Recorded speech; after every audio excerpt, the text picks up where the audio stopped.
महाराज जर आता समजा इथून जर वाघ आले तर तुम्ही काय करशाल? काय करणार आहे? काय करणार म्हणजे पळून जायचं? पळून कायला जायचं? मग थांबायचं जागी. अयो. आणि प्रसाद महाराज जात आहे गवताची पावलवाट पाहिल्यानंतर त्यांनी आत्ताच घोषित केलं की पुढं तुम्ही चला म्हणून, मी काय जात नाही. तर आता काय करावं, जावं की नाही जावं असा प्रश्न पडलाय. पण माझे 50 झाले, मला आठवत नाही तेव्हापासून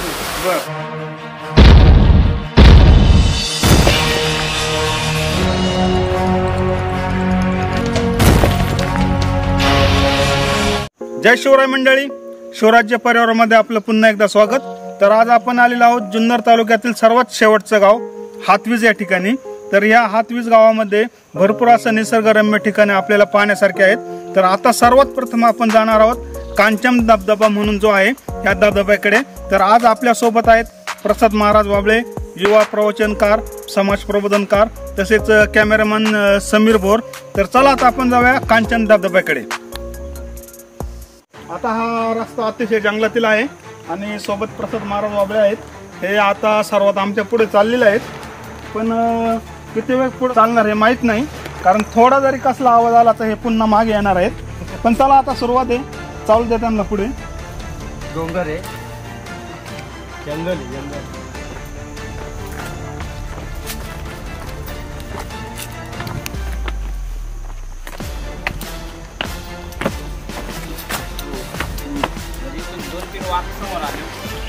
महाराज जर आता समजा इथून जर वाघ आले तर तुम्ही काय करशाल? काय करणार आहे? काय करणार म्हणजे पळून जायचं? पळून कायला जायचं? मग थांबायचं जागी. अयो, हे खरं इथं काय होईल काही सांगता येत नाही. आपण नाही, आपण वाघ दिसला ना आपण तुमच्या ठोकणार, डायरेक्ट गाडी जाणार.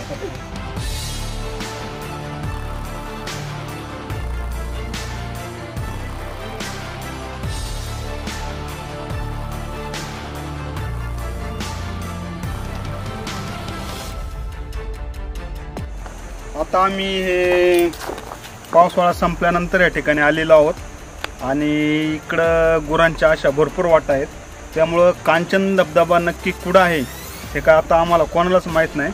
आणि आत्ता इथे येऊन आम्ही थांबलेलो आहोत आणि प्रसाद महाराज जात आहे गवताची पावलवाट पाहिल्यानंतर त्यांनी आत्ताच घोषित केलं की पुढं तुम्ही चला म्हणून, मी काय जात नाही. तर आता काय करावं, जावं की नाही जावं असा प्रश्न पडलाय. पण काय हरकत नाही, तुम्हाला कांचन धबधबा दाखवण्यासाठी प्रसाद महाराजच पुढे चालणार आणि आम्ही कांचन धबधब्यापर्यंत पोहोचणार. तुम्ही फक्त चालत राहा पुढे, काही जर वाटलं तुम्हाला तर फक्त आवाज द्या. पण वाटे काय झालंय माहिती का?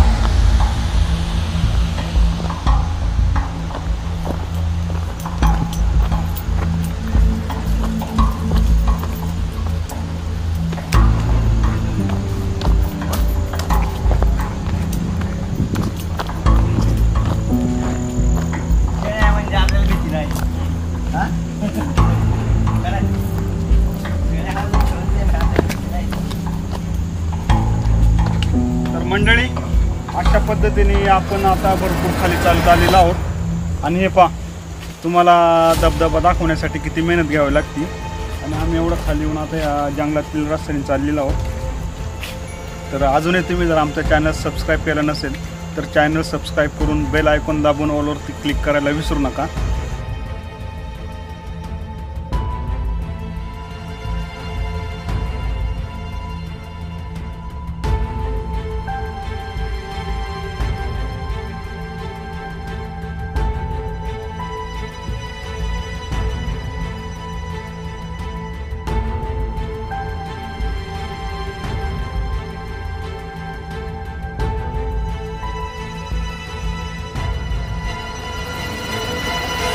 महाराज, अहो आपण एवढं हे उतरून आलोय तरी अजून आपल्याला धबधबा दिसत नाही आणि आपण तिघच इथं नाही. रस्ता बरोबर आहे, पावसाळ्यात आहे ना चालायला जागा नसती. काय सांगता? लाल मुंगी सारखी माणसं. आता तर आपण तिघच इथे. म्हणजे इतर वेळेला पर्यटकांना काही यायला नाही आवडत का? नाही आवडत नाही, पण पावसाळ्यात फुल गर्दी असते. आणि आता तर इथं आपण चुकलं तर रस्ता सांगायला कोण नाही आपल्याला.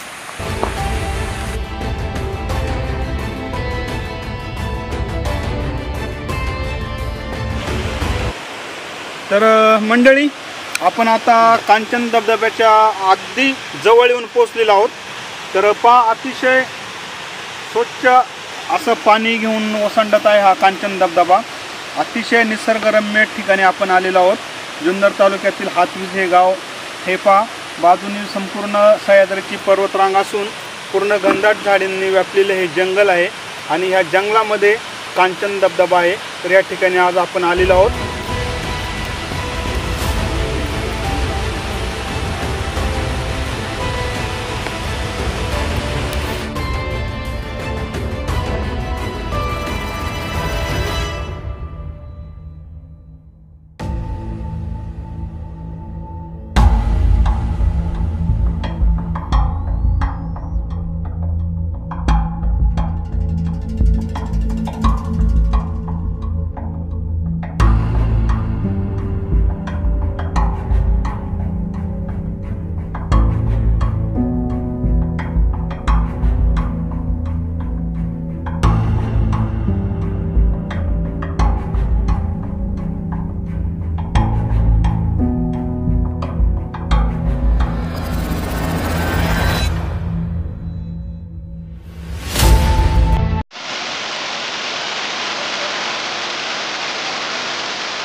तर मंडळी, अशा पद्धतीने आपण आलेलो आहोत कांचन धबधब्याकडे. तर या ठिकाणी अतिशय स्वच्छ सुंदर पाणी वरतून पडताना आपल्याला दिसत आहे आणि या ठिकाणी आल्या एकदम वातावरण चेंज होऊन थंड हवा या ठिकाणी आपल्याला लागत आहे. आणि प्रसाद महाराज आपल्यासोबत आहे. या इकडे जरा प्रसाद महाराज. हो. तर अतिशय निसर्गरम्य ठिकाण, अतिशय एकांत असलेलं हे ठिकाण या ठिकाणी आम्ही आलेलो आहोत. आणि हा नजारा पाहून आमचा जो थकलेला जो चेहरा होता तो अतिशय प्रसन्न झालेला आहे. आणि या ठिकाणी आल्यानंतर हे सर्व अप्रतिम दृश्य पाहून खरंच मनाला अगदी शांतता आणि सुख भेटल्यासारखं या ठिकाणी आम्ही अनुभव घेत आहोत. तर प्रसाद महाराज पडता पडता वाचलेलं आहे.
तर मंडळी, आज आपल्यासोबत आहे भीमा निंबा पारधी, हे हातवीज गावचे काका.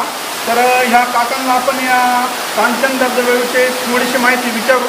जर त्यांना जर ह्या धबधब्याविषयी आणि ही जी नैसर्गिक गुहा जी तयार झालेली आहे याविषयी जर काय माहिती असेल तर ते आपल्याला नक्कीच सांगतील. तर काका, या ठिकाणाविषयी आम्हाला थोडीशी माहिती सांगा.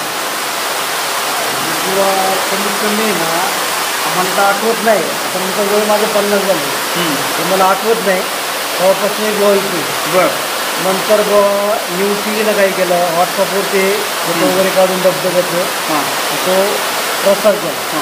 आणि नंतर आहे ना मग पर्यटक येऊ लागले आणि सगळ्यांची माहिती. बरं, मग आता इकडं आपल्याकडे पर्यटक साधारणतः कोणत्या महिन्यामध्ये जास्त असतं तिकडं? श्रावण महिन्यामध्ये. मग आता जो हा धबधबा चालू आहे तर अजून किती महिने चालू राहू शकतो? आज आपण आता साधारणतः नोव्हेंबरमध्ये आहे इथं, बरोबर ना? नोव्हेंबरच पकडू. नोव्हेंबर महिन्याचे अजून किती दिवस हा धबधबा चालू? महिनाभर चालू शकतो. म्हणजे डिसेंबर एंडपर्यंत हा चालणार धबधबा. मग इकडं आता किती वर्षापासून लोक यायला लागले या धबधब्याकडे? कमीत कमी आता 4 वर्ष झाली. म्हणजे 4 वर्ष इकडं लोक यायला लागले. यापूर्वी तर नव्हते. स्थानिक गावचे लोक पण येत असेल तर. आणि या धबधब्याचं जे पाणी आहे ते कुठं जातं बा? हे पाणी डायरेक्ट डिंबा धरण. पण हे डिंब धरणात जातं, पण कोणत्या नदीला भेटतं? ओढ्याने जातं. पहिली बुबरा नदी, पहिली बुकरा नदी. बुबरा नदी, नंतर मग घोड नदी तयार होते. हां, ती जाऊन आपली डिंबा नदी. बरं. साठवलं गेलं की काय? म्हणजे हे कांचन धबधब्याचं पाणी पहिलं बुंगरा नदीमध्ये, नंतर तिथून पुढे घोड नदीमध्ये आणि नंतर डिंबे धरणामध्ये हे पाणी जातं.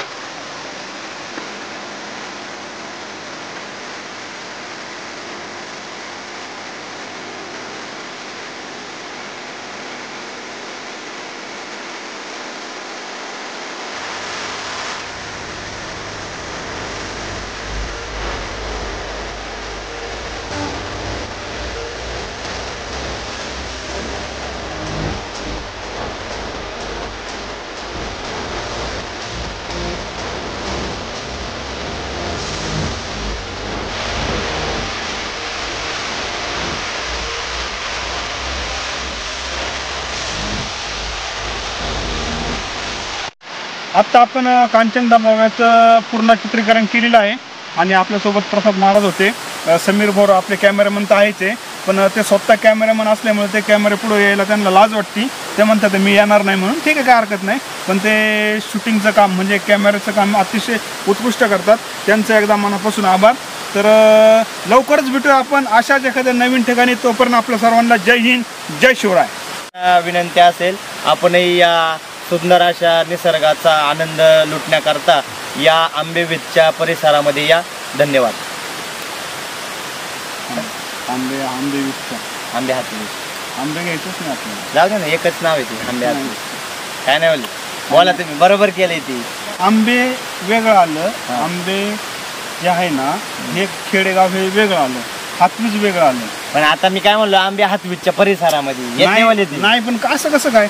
जर बस्तीला जर आपण जर दर्शनासाठी जायचे दत्त मंदिरात आणि सावरगावचा उल्लेख घेण्यात काय मजा नाही का? आपण जाऊ दे, आता एक वाक्याने काय लाख बदलायला. तर मंडळी माफ करा आमच्या प्रसाद महाराजांना. आणि ऍक्च्युली हा कांचन धबधबा जो आहे हा हातवीज या गावाच्या हद्दीमध्ये आहे. आणि या ठिकाणी आता आपण कांचन धबधब्याचे चित्रीकरण केलेले आहे. तर चित्रीकरण करण्यासाठी भरपूर अशी मेहनत घ्यावी लागते. तर तुम्ही नक्कीच आमचं चॅनल सबस्क्राईब करून बेल आयकॉन दाबून वरती क्लिक करायला विसरू नका. आणि प्रसाद महाराज, तर आता आपण निघूया आपल्या पुढच्या प्रवासासाठी.